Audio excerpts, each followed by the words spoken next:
Hi, welcome everyone. I can see that there are a lot of cocktail parties last night, and so hopefully this discussion is going to be pretty stimulating, so it'll wake you up. The aim of the panel today is really to take a step back and look globally, think a little bit about what the impact of the pandemic has been on both student learning and well-being, and begin to raise some of the potential solutions. And we have a great panelist of entrepreneurs here and policymakers to help us think through some of the implications. My name is Emma Dorn. I'm a senior knowledge expert at McKinsey & Company, and over the past 2 years have really been doing a bunch of research into the impact of the pandemic. And a lot of it's really sobering. Students on average are about 8 months behind where they would have been absent the pandemic. And with a lot of inequality, maybe students in high-income countries 3 to 4 months behind. Students in Latin America and South Asia, where some of our panelists are from, as much as 12 months behind. And so maybe we should start with introductions. I'd love to just kind of go down the line. If each of you can introduce yourselves and your organizations briefly, and then we'll get into the meat of the content. Hi, I'm Smita, and we'll try and keep this very alive for all of you today. I work in India. We have 260 million school-going kids in India, and half of them actually go to private schools. So unlike the US, private schools in India are not for the privileged. They are for everyone. So we have low fee and affordable private schools, which is where parents prefer to send their kids to. We at LEAD partner with these low fee schools, and we provide them an integrated technology solution for them to significantly improve mastery levels of all their children across all subjects. So we now work with 4,500 schools, serving close to 2 million students who study on the LEAD platform. Yeah, thanks. I'm Joe Wolf, the CEO and co-founder of Imagine Worldwide. Imagine is laser-focused on foundational literacy and numeracy, the skills that unlock the potential of the child. Our solutions are all tablet-based. They can work in any environment as they do not require internet connectivity. They're solar-powered. The content is fully autonomous, so it can be used supplementally in teacher-led instruction or can stand fully on its own. So we work in refugee camps, in populations of out-of-school children, in schools that have very low levels of resources. So there's 100, 150 children per classroom. And so we work with local partners to implement these literacy and numeracy solutions. Good morning, my name is Bob Hawkins. I work at the World Bank as our global lead for technology and innovation in education. And what that essentially means is that I help colleagues and ministries of education think through the design and implementation of EdTech components to improve education. Thanks. Good morning, I'm Gaurav. I'm part of a company called upGrad, based out of India. We are primarily an upskilling and a higher education company, working with universities, helping them take their programs online. We also work a great deal with undergrad kids, apart from working professionals, primarily providing formal and non-formal education in online environment. All right, so before we get into the solutions, I want to dimensionalize the problem a little bit. I said already that students may be 8 months behind where they were prior to the pandemic, but that's a very global number, and we'd love to hear a little bit from the panelists. What are you seeing in terms of the impact of COVID-19 on students? And maybe Bob, start with you as you've got kind of the global view. Sure. Before COVID-19, we're in the midst of an education crisis. At the World Bank, we look at an indicator called education poverty, which is the percentage of 10-year-olds that can read a simple paragraph. And in many of our countries, that was at 50%, in some cases, much worse.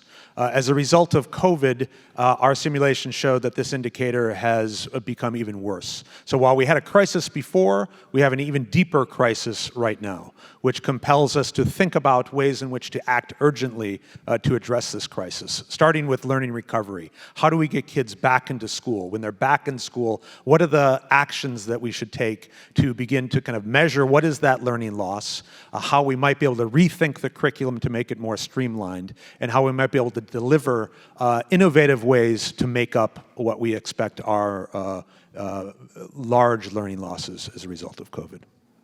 Thanks. Anyone else from the panel want to kind of chip in what you're seeing on the ground?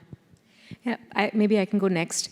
And I'll speak more from what we observed with our students. The students we serve are still not from the poorest of segments in India.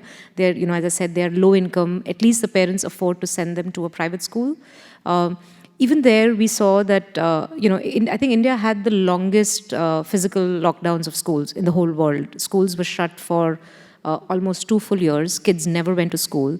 And online was very, very tough for them because these students do not have personal devices. They have to, every household would typically have one mobile phone, which 3 kids are sharing, so they cannot do a lot of synchronous classes. What we saw, at least, was, normally pre-COVID, when these students start on the LEAD platform and we do baseline skill assessments, we would see that, they would typically be at 55% mastery level versus where they should be, for their grade.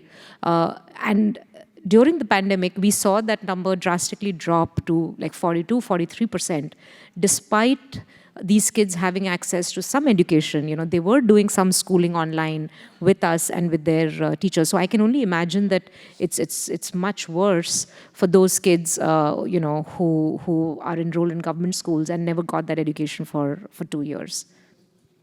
So I would just talk about sort of 2 sides of the coin. On the negative side, there were about 1 billion children that were at home without connectivity, without devices. So learning just completely halted for roughly 1 billion children in the world. I think the flip side is that there's been a wave of innovative thinking that never would have happened without COVID. We're seeing people really rethink the way they're educating children, what it means to provide the right level of resources, how we deal with the fact that there are hundreds of millions of children that do not have access to connectivity. And so we're seeing across ministries of education, across global NGOs, large multilateral funders, just an interest in education technology that really would have not happened without the pandemic. Thanks. And then I guess, Gaurav, from your perspective, as you come from more the higher ed perspective, what are you seeing as students coming into the higher education less prepared, and what does that mean for the future of economies like India? Sure. Let me just add to what my co-panelist said. If you look at data, there are 1.6 billion kids who were out of school during pandemic. This was close to 94% of total school-going children across the world. Out of that, 300 million kids were in India. While schools did a phenomenal job moving to online environment to a greater extent, which was unheard of, what we have missed in the process is that the largest part of the world, any kind of content consumption in an online environment, started happening in the last 5-7 years. Take example of India. Entertainment is a big category. Content consumption happened in the last 5-7 years because you had mobile revolution, data revolution. Today, India data prices are 1/10 of what you pay in US. But it also meant this generation was the first time which was consuming any kind of content in online. So once this sudden abrupt COVID-led disruption happened, their ability to appreciate online content was still very limited. The parents' ability to help them navigate, apart from the device problem which Smita just mentioned, it was also about aptitude to content, aptitude to consume any kind of content. So there is a nice part where people moved. There is also an inherent problem because it's a very new ecosystem. Higher education, what we have definitely seen is it has probably adopted better than K-12 in terms of content consumption. Quite frankly, all the top schools in US, I had kids from my organization who came to the top schools in US, and they all did their 2-year MBA at Ivy Leagues in online environment. So people eventually started realizing that it works. Employers also didn't have a choice. They realized it works. So we have definitely seen a big curve over the last 1.5 odd year. In the first 6 months, there was a major, stunned process, what happened. But after that, in terms of user consumption, in terms of content consumption, in higher education, we see this much better. So I think that's a good transition to, we've painted a bit of the problem here. What do we do about it? So maybe 50% of students prior to the pandemic couldn't read a sentence by the time they're 10. Now that World Bank is saying that number may be 70%.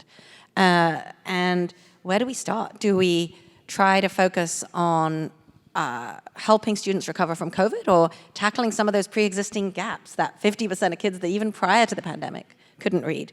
Do we try to roll out interventions that have an existing evidence base, or do we try and innovate and bring new solutions? Joe, maybe do you want to kick off and how you're thinking about that?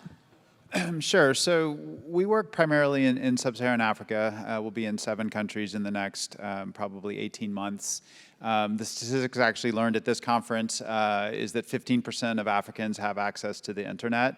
If you take out the major cities, that's low single digits. And so while there are extraordinary innovations that are happening across this conference, billions and billions of capital that have been funded into these solutions, there are hundreds of millions of children that are completely left out of the ed tech argument. From what we do, there is the ability to preload content onto tablets, to get tablets into the field. The real power of education technology, in my opinion, is twofold. The first is the ability to personalize and customize education to let children move at their own pace.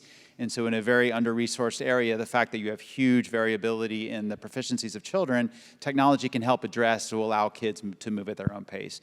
The second is around democratization of content. Rather than being captive to the one adult that happens to give instruction in a given setting, have the content be the very best content that exists, and then let children move at their own pace through that, extremely child-centric. And all of this can be done offline. There's all kinds of ways of preloading content, of getting intermittent connectivity to suck data and to update content. And so we're working with models that are extremely affordable, less than $10 per child per year, that can work in any environment, that can work with a whole host of different types of human capital models, and that can leverage the infrastructure of existing organizations, either in the healthcare space or even in other spaces like health and nutrition, to be able to scale massively into the future. I could share from some of the things that we did, and we found that they really worked.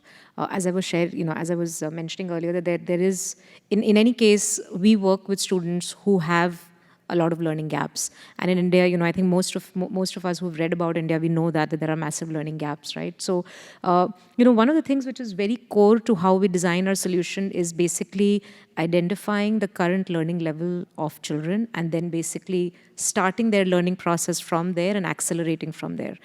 So it means designing, language programs or numeracy programs that basically very authentically first see where the child is and then basically accelerates from there. So, we need to design content that gets them more than 1 year of skill development in 1 year. So, for example, at LEAD, now for 6 years, we've been able to do this where there is 1.7 years of English skill growth in 1 academic year. And what that means is in 2.5 years, the kids are at grade level.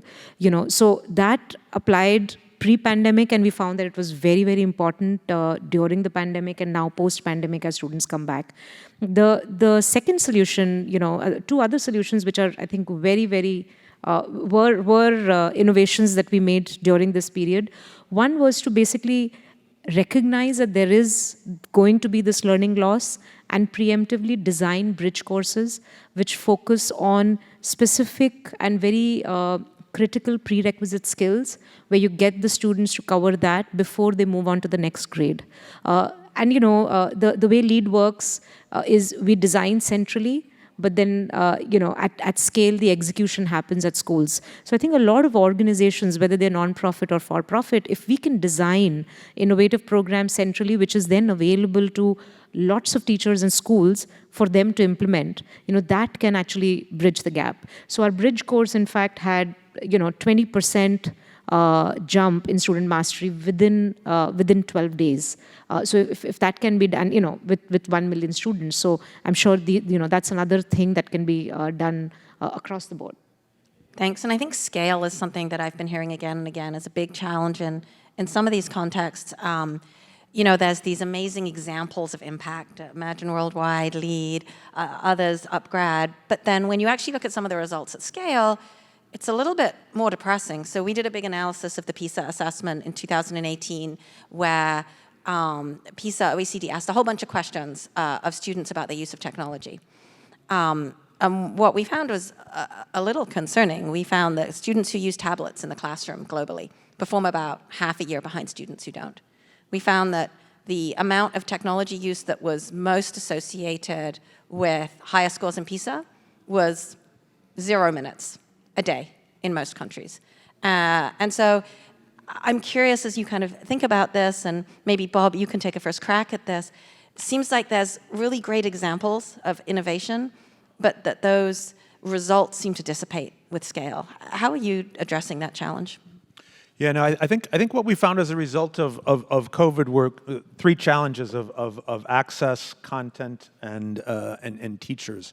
What we found initially was we had a new access divide, that many countries that did not have prior investments in ed tech were scrambling to revitalize radio programs, TV programs, as well as using mobile devices to reach students at scale. And I think what we're seeing is that a lot of those investments they're now thinking about how to leverage those investments to create more hybrid, resilient systems. So I think we saw a new access divide that countries are beginning to view differently in terms of how to deliver educational services both within the classroom and outside of the classroom. One example is in Brazil, for instance. One of the challenges is bringing students back into school and the evidence around using very simple nudges over cell phone devices to reach out to parents to encourage students to come back to school. The other issue around content was that translating face-to-face content in an online environment doesn't always work. So needing to have content that's very engaging, needing to have content that promotes self-efficacy and agency is really important. And another example from the project we're preparing in Brazil is the use of adaptive learning software and some of the evidence around that, which doesn't necessitate having that being done in the 45-minute classrooms, but looking at space outside of the formal curriculum to be able to accelerate that learning through this type of content. And then finally, the role of teachers. One of the main lessons of the pandemic was that teachers did not have not just the digital skills, but the digital pedagogical skills of how to appropriately teach online. So again, we're looking at ways in which to augment and accelerate teacher professional development in class, just in time, virtually, through networks, to be able to accelerate those types of skills that teachers were lacking. I'd love to get some more folks' perspectives on the role of teachers, because this has been one that we've been really grappling with as well as we think about the rollout of education technology in low and middle income countries. How is the role of teachers different in those contexts than it might be in the US, where folks in the room here may be more familiar? See, I think at least from K through to 8, students, our learning has been that students cannot independently do all of their learning. It definitely needs to be teacher mediated because they need support, they need encouragement. It also needs to be very social. Which a teacher can bring about in a classroom, whether it's a physical classroom or an online classroom. I think where technology can play a big role is to empower this teacher to teach better. It looks a little different in countries like India, maybe as compared to the US, where in India, teacher skill is very, very low. And it's poor because of the fact that we have a Bachelor of Education program, which has not evolved over the last 40 years. It's the same as what it used to be before. And hence we are bringing teachers who are not skilled enough to independently research, plan and make strong lesson plans and actually execute in the classroom. In such an environment, tech can actually help teachers focus on execution, whereas organizations like us can provide them strong classroom material, sort of detailed lesson plans for them to be able to focus on execution and not worry about planning and about research. So this is how we have found that tech, using tech to enable teacher for her to teach better definitely goes a long way. The other role that tech can play is really power this teacher with good insights about what's going on in her classroom and hence recommend remediation plan instead of, again, expecting her to be able to understand which kid is lagging behind, because here are classrooms where there are 40 or 45 kids in one class. It's so difficult for the teacher to know what's going on. So I would say, one, teacher is very central to the learning process, and two, that for EdTech it becomes a responsibility to enable this teacher to teach much better. Joe, how is that different in the context in which you're working? So the structural flaw is that this construct of adult in front of child imparting wisdom to the masses, which was developed 100 years ago, when you put that into an extremely low resource context, meaning 40 to 50 kids per classroom, in a lot of our classrooms we've seen 200, 250 kids per classroom. Often these classrooms don't have books and chairs and desks.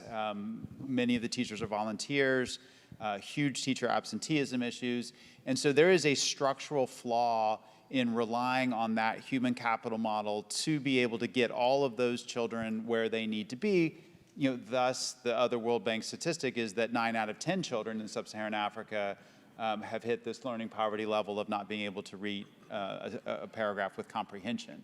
And so our view is that we have to think about, what do adults do best, what do humans do best, and what does the technology do best? What the technology is really good at is the analytics that allows children to learn at their own pace. It's really good at this concept of democratizing content, where we have content available from the very best experts that is available to those children, centric to their needs, centric to their preferences, their aptitudes. And adults are really good at the human contact, coaching and mentoring, helping individual children navigate their own paths.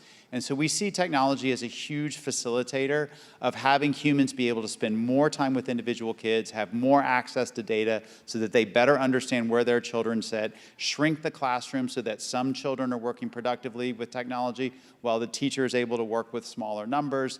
And we find that in our model, the biggest advocate outside of the children is actually the teachers, because there's an enormous amount of pressure that's coming off of them. I mean, just imagine showing up every day and needing to somehow be relevant to 200 children at the same time. It's just it's a structurally flawed that technology can really assist.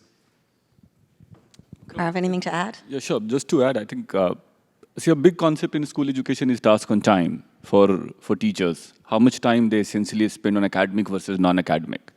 And as you add the whole bunch of administration and non-academic responsibilities, their ability to do well on the core academics becomes a bit of limitation. So technology can play a bigger role there as well. And if you look at government schools, because of public funding, you have a larger responsibility to report back to the whole hierarchy. And in our interaction with the schools and in my previous avatar, whenever we looked at, this came as a big problem. Teachers always came back and said, can you enable us to take off this non-academic responsibilities of our shoulder? So task on time, that becomes one. Two, I will just add to what he said is, somewhere we have also built content which probably keeps teacher at bay. And I imagine a classroom where a video runs or a screen runs and teacher is standing on the side. So there is an existential crisis for the teacher in that moment. So how do we build content which is again teacher-centric and of course student-centric, but you can't do this without teachers being at core of it. So that's another thing we should look at while we try to build content for the school, where very consciously not, letting teachers not in the center of it. Just one other point. I think what we're also seeing is this move away from the teacher being isolated in the classroom with a class of 20 to 50 students, to one in which teachers are increasingly networked as a result of COVID. Many of the countries, we have teachers sharing information on WhatsApp and increasingly interacting with parents as well, and parents taking a much larger role in terms of the responsibility for the education of their students. So we've talked a little bit about teachers. One of the other things I wanted to cover a little bit is infrastructure. I think low and middle income countries are littered with infrastructure projects where devices were distributed or infrastructure was put out and then it kind of disintegrated. And so I'm kind of curious how each of you think about the infrastructure that you're putting in place, like the infrastructure you put in place in your lead schools, the tablets, Joe, that you put out. How are you thinking about ensuring that that infrastructure is sustainable over time and is actually fit for purpose? Sure, I can start. So we work through local partners. The local partners are the ones that understand what's best for their children, have the right relationships with government. Everything has to be bottoms up. It cannot be imposed by some outside force. And so the starting point is to make sure that what it is that you're providing is actually wanted by the community, so there's actually ownership related to it. From a pure infrastructure standpoint, we put solar panels on top of schools. Those solar panels have 20 to 30 year lives. We create charging cabinets that are storage, security, and the ability to charge sort of 100 tablets at a time. That also has a 20 to 30-year life. The tablets themselves are relatively inexpensive. We buy about $50 tablets. About 5 children per day use that tablet. The tablet lasts on average 3 or 4 years. So it's only $2 or $3 per child per year for the actual tablet. And so they do need to be replenished over time. So there is a certain maintenance cost that is required on an infrastructure standpoint, but it's relatively low compared to the upfront infrastructure footprint that we're putting into these installations. The other is operationally. We work very closely with governments. We want this to be a handoff where both ourselves and our local partners are playing a role in terms of building capacity. But at the end of the day, the capacity does need to sit within the current systems so that long after we are on to the next project, there is sustainability in everything that we've done.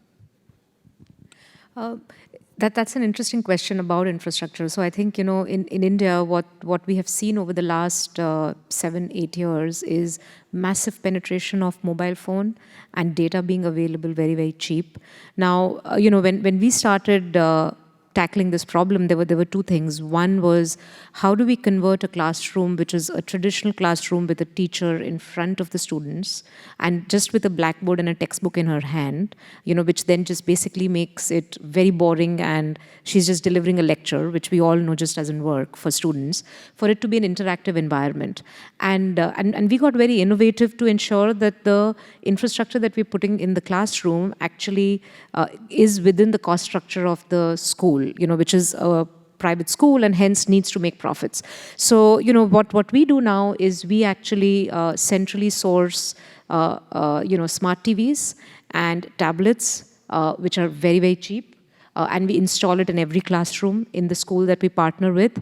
And that just basically, there is no internet or broadband in the classroom, but then the tablet is preloaded with content and given to the teacher. So now every class, every period, in every, on every day, for the student can actually have audiovisual in the class. There could be interactive content that the teacher is playing on the TV. She can call up some kids and they can, sort of interact with some of the content and see, hey, if I do this, what will happen? If I put a spoon in a glass full of water, then what's going to happen to the light and refraction and things like that. So I think that infrastructure in the school makes a world of difference to how the quality of learning significantly improves. And the other part of the infrastructure, which is then basically using good software for us to connect what's happening in the classroom with what they can do on their parents' mobile phone at home. That's where we can also start personalizing learning. So once they finish their class, they go home, they have homework which shows up on their parents' phone. They can do that homework. The data that we capture actually tells us whether the child got the concept or did not get the concept, and is there a remedial that needs to be given to the student. So this is how we connect home to school, and all of this actually is very, very low cost and very efficient, and has allowed us to make quality learning available at scale. The common requests we get are around electricity, are around connectivity, are around cloud and devices. So this is kind of the infrastructure framework that we look at. And our strategy, we have 5 principles for engaging with clients and ministries of education. And the first one is always ask why. So why do you want to make these investments? What's the educational change that you want to see? Do you want to implement adaptive learning? Do you want to connect teachers, et cetera? And I think the first question on connectivity is around mobile devices as being a device with high connectivity, but then you get into the data costs. And zero rating is a policy that has come up. On the cloud, the opportunities to move complexity away from the education system to other providers is a big issue, but then data sovereignty is a challenge. And then on devices, the issues around battery life and total cost of ownership is a big issue. And they don't always calculate the replacement costs and the maintenance costs on the infrastructure. So we've heard a lot. I'm kind of curious to take a step back. And coming out of COVID, there's all these different approaches. There's the approach of having the tablet that's kind of preloaded.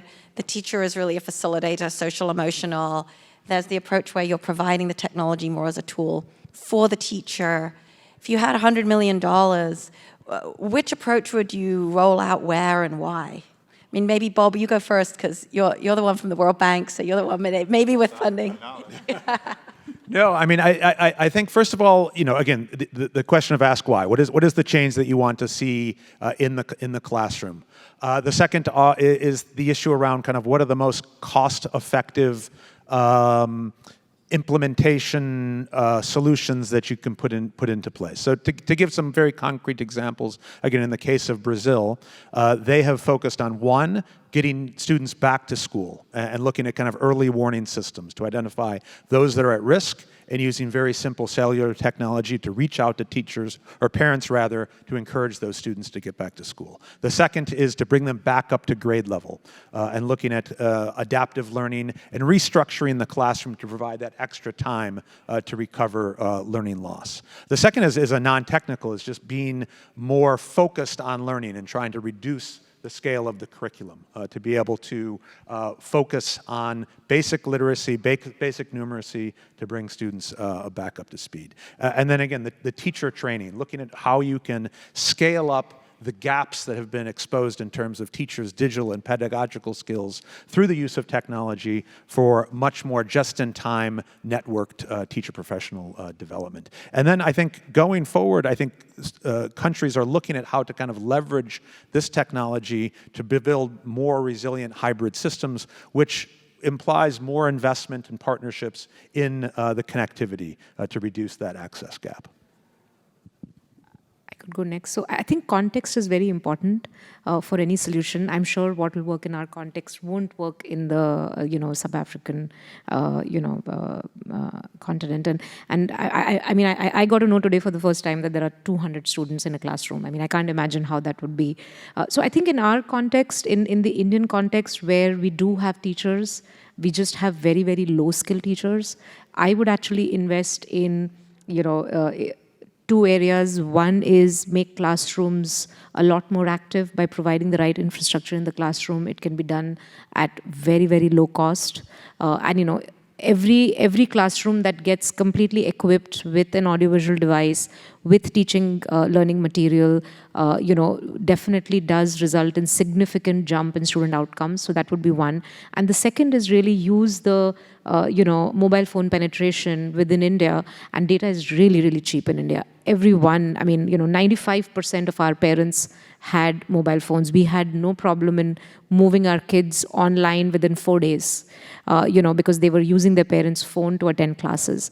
So, that is already existing. So to use that infrastructure and really innovate there, I think is really the port of call. So for example, we used to have an in-school coding program, and in 3 months we actually launched an online coding program that these kids were coding on their mobile phone, on their smartphones, parents' smartphones. And that I think that sort of innovation can actually bring a lot of disruption, in the space and really democratize high-quality learning. I think I would agree completely with the context point. The one-size-fits-all doesn't work in a U.S. context. It certainly doesn't work on a global context. We have to be realistic around the infrastructure that's in place. Do we have power? Do we have internet connectivity? Is there access to a reasonable teacher-student ratio that puts everyone in a position to be successful? We've run randomized controlled trials across a whole host of different countries, different languages, different products, and showing substantial learning gains in both literacy and numeracy. We're also seeing attendance improve. We're seeing behavior improve. We're seeing stress management improve. So these solutions can work really well. The tablet is a wonderful way to bring high-quality content into an environment that's extremely under-resourced. We've implemented in schools that don't have clean water, that don't have electricity, that don't have access to curriculum, to books. And so I guess what I would say, listening to this conference, which has been fascinating, 99.9% of this conference assumes connectivity. And so what I would say is that we just can't wait. If we wait for connectivity to come into the environments that we're serving, which are hundreds of millions of children, then there's going to be generations of children lost, and the divide will continue to get bigger and bigger. So I think the unfortunate answer is both. We need both, and I think we have to be really careful around context. And so we need both. We have great opportunities for investment and yet not enough capital coming in, not enough people in this room versus some of the other rooms. And so how do we get more capital coming into these environments where, as you said, there are 100 million of children? Thoughts? Let me just come in here. In my previous role, I was with Jio, which is India's largest telecom provider, maybe after China Mobile, one of the biggest user base. Once we tried doing a project, how we connect millions of schools with dedicated internet. And the cost estimate came in $100 billion, which was beyond a private enterprise capacity. So I just wanted to put that connectivity part in context. Wherever you go, it's an extremely large capex-driven business. I think we should also understand the larger problem lies in emerging and developing countries, which are usually deficit economies. And in a deficit economy, putting in money in some of these projects become a huge problem. If you look at top 100 countries in the world, and if you look at their education spend as percentage of overall GDP, it is less than 2%. So if I have to use that 100 million, I will probably do a huge bit of advocacy with government to take that 25 basis point up, which opens up a huge amount of capital just for the sector. So I would look at a little macro because it has to be solved from there. It has to have a pie of the overall GDP, and currently it is very dismal. So that's how probably I will look at it. And second is EdTech funding part. I think capital distribution also needs to be looked at, because if you look at today EdTech funding, it is primarily concentrated in certain geographies. It hasn't reached out in most of the countries where problem is far more acute than maybe even India. Rob's talked about education poverty in Africa. It is more than 80% in some of those countries, and where funding is very poor. So the capital distribution has to be relooked at, the way I think. I think three things. One is we live in a global knowledge economy. So I think it's important for us to advocate with ministries of finance to put more resources into human capital development. The second is, of our 5 principles, one of them is engaging the ecosystem and taking a whole of government approach. I think there's huge untapped opportunities for coordination across the public sector. One example is universal service funds, which often are not spent or spent well. And finally, many of our countries are looking at ways in which to engage the broader ecosystem of innovative solution providers in country, and looking at ways to bridge that gap between the private and public sector to be able to crowd in more solutions into their education systems. And I think part of that is, if there was that market that could be developed, there'd be more resources that would be put into these solutions. Over. I said over. I'm used to being on a Zoom call. Sorry about that. I think, see, in my experience, I feel that there is just a lot of funding available to entrepreneurs, whether it is for-profit, setups or non-profit. There are a lot of people around the globe who are willing to fund. I think it really becomes our responsibility as entrepreneurs to innovate for the masses, and also really, innovate and bring solutions that can be scaled. Very often, I find that we expect funding for things which, where we have done some innovation, but we haven't really shown how we're going to scale it.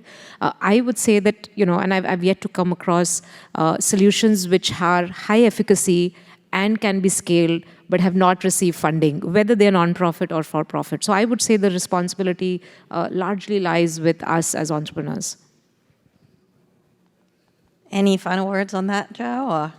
I think that, first of all, I agree with you. I think that the level of rigor in international organizations around measurement and evaluation and publishing results, it trumps the U.S. market, where there's a scarcity of resources, and we have to actually make sure that what we are asking to fund will work for children. So I think that's a really good thing. There is a real barriers to entry to commercial entities prioritizing serving the children that we're focused on. There's not reliable payers. These are highly, highly under-resourced environments. And number two, there is no internet connectivity. So this whole idea of giving away something and then upselling just doesn't exist. And so I think philanthropists need to step into that space and do the work that others are unable to do, which is to create, whether it's advanced market commitments or other types of funds that are available to create incentives for commercial entities to prioritize these hundreds of millions of children. I just don't think that the natural market dynamics will fix this disconnect. Well, thank you. I know we need to wrap up, but I feel like the discussion has just begun. I'm hoping that in future years, as we come back, we'll see even more capital and more innovation in some of this space. So thank you, everyone. Thank you. Thank you. Cheers.